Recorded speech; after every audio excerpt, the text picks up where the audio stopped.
So friends, in this video, we'll see about question number 2 of exercise 8.1, chapter 8, trigonometry.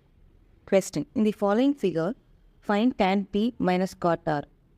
It is given a right angle triangle PQR, right angled at Q, PQ measuring 12 cm and PR measuring 13 cm. By using Pythagoras theorem, we can find the side QR.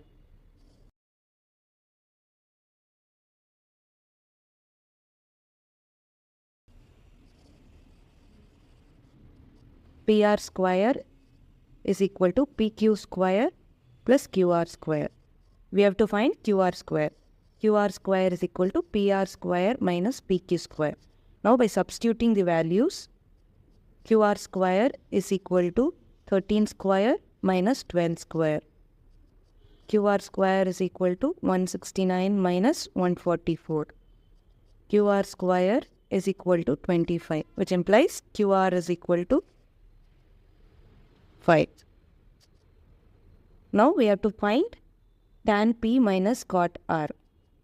What is tan P? Tan P is equal to opposite by adjacent side.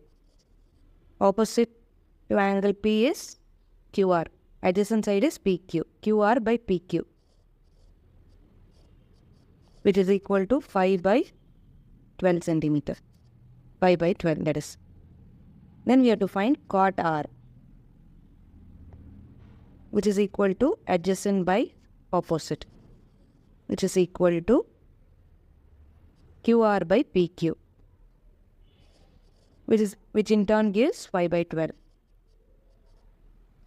Given question is tan P minus cot R.